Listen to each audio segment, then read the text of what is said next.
take me back to the day. It was, I guess, a normal weekend for you. Yeah. The weekend your mom went missing. Tell me what you were doing and what happened. Mike, I had given Mike for Christmas a boys' trip to go play tennis. And so he had been gone for the weekend. So I took my kids actually to Carson's. So we had a beautiful, fun night together. And then I came home. And really, it just got home at the same time that Mike came home. And we were just saying hi and putting down our stuff. And the kids were running around. And my sister called me. And I said, "Is everything okay?" Mm-hmm. And she said, "No." She said, "Mom's missing." And I said, "What? Yeah. What are you talking about?" She said, "She's gone." And she was in a panic. I was in a panic. I'm like, "Call 911. Yeah. She's like, "I did. We called them. They're here." And we thought that she must have had like some kind of medical episode in the night, and that somehow, the paramedics had come because the back doors were propped open, and that didn't make any sense. We thought maybe they came and there was a stretcher and they took her out the back, but her phone was there and her purse was there and all her things, and it just didn't make any sense. So, Annie and Tommy had already called all the hospitals, but then I'm like, I'm going to call the hospital. So then I started calling the hospitals, and the police were there and talking to her at the same time. And it was just chaos and disbelief. Within hours, Savanna was making the long journey home to Tucson. You saw Annie and Cam when you got to their house. Tell me about that moment. Just disbelief and hugging each other, and I think we were on the phone with the sheriff and trying to, really make clear from the very early moments, Annie and Tommy were saying this isn't that case that you are used to where someone wanders off. She can't wander off. Mm-hmm. My mom, she was in tremendous pain. Yeah. Her back was very bad, She was trying to, on a good day, she could walk down to the mailbox and get the mail, but most days not. So there was no wander off. And the doors were propped open. Yeah. And there was blood on the front doorstep. And the Ring camera had been yanked off. Yeah. And so we were saying, this is... Do something. This is not okay. Yeah. This isn't... Something is very wrong here. Yeah. Did you guys talk about what possibly could have happened? Like, what could have happened? What went down? Did you... I think my brother... my siblings are so amazing. Mm-hmm. My brother, he spent his career in the military and worked in intelligence, and is a fighter pilot, and is brilliant.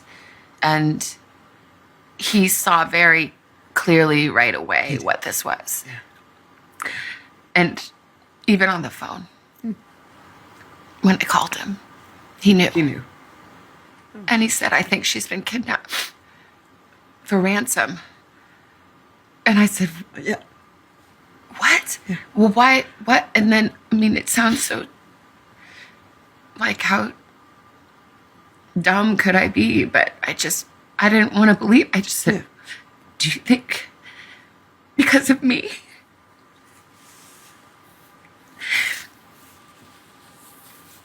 And he said, "I'm sorry, sweetie, but yeah, maybe." But I knew that. You did? I hope not. We still don't know. Mm-hmm. Honestly, we don't know anything. No. We don't know anything. So I don't know that it's because she's my mom and somebody thought, "Oh, that girl, that lady has money. We can make a quick buck." That would make sense, but we don't know. But yeah, that's probably... which is too much to bear. to think that I brought this to her bedside, that it's because of me.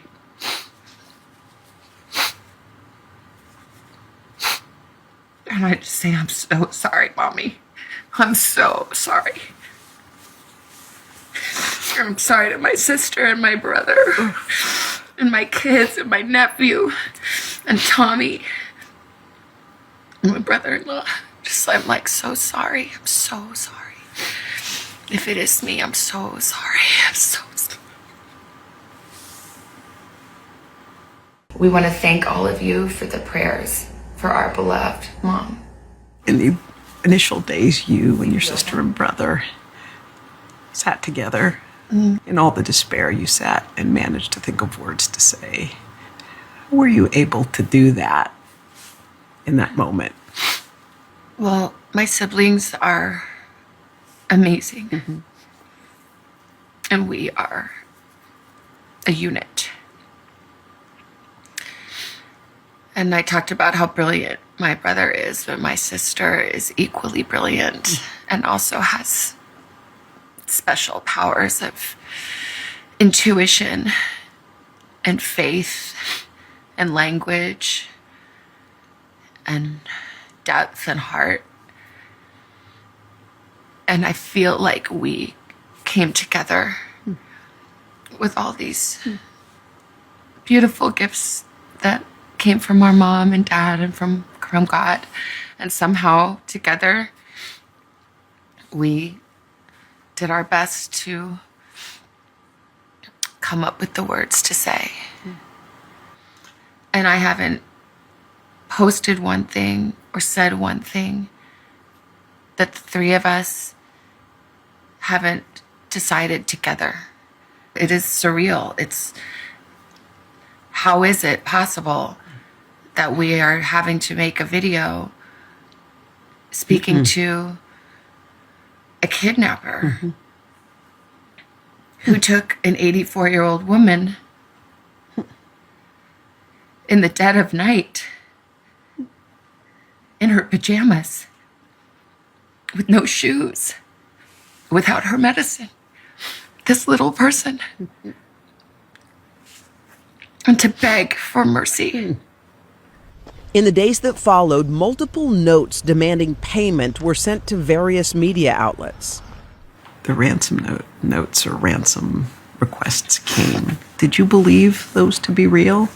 There are a lot of different notes, I think, that came. And I think most of them, it's my understanding, are not real. And I didn't see them. But, you know, a person that would send a fake ransom note really has to look deeply at themselves. Yeah. To a family in pain. But I believe the two notes that we received, that we responded to, I tend to believe those are real. Really? When the Ring camera video surfaced and you could see who that person was, just tell me what you thought when you saw those images of the person who took your mother. I mean, it's just absolutely terrifying. Yeah. It's just totally terrifying. And I can't imagine that is who she saw standing over her bed. Yeah. I can't. It's too much. Yeah. And I'm glad and grateful to the investigators and the technology companies that were able to find that video. To, I hope, at least with people of good heart and compassion, stop the irresponsible and cruel speculation that had started to swirl. Let's talk about that for a minute. I'm glad that people saw. Yeah. what came to our door. Yeah.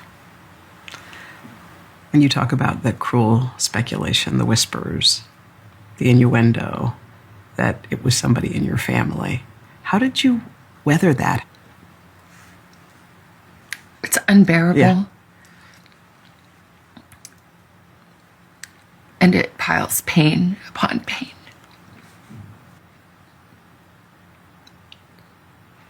There are no words. There are no words. I don't understand. I'll never understand. And no one took better care of my mom than my sister and brother-in-law. And no one protected my mom more than my brother. And we love her, and she is our shining light. She's our matriarch. She's all we have. Savanna and her family stayed together in Arizona for weeks as the media coverage grew more intense. We had to move houses many times because people came, and not everyone is respectful, unfortunately. You know? And there was a night we had to leave in the dark in the desert, holding hands, me and my sister and brother and I, get into a car waiting for us because the people outside were closing in. So we found a place that was safe, and then we couldn't really leave too much. So like those days are a blur. Yeah. Crying and praying. How did your family feel about the way the investigation was conducted? Well, it's still going. Yeah. And Yeah. people have worked tirelessly. Tirelessly. And we see that. But we need answers. We cannot be at peace without knowing. And someone can do the right thing. And it is never too late to do the right thing. And our hearts are focused on that.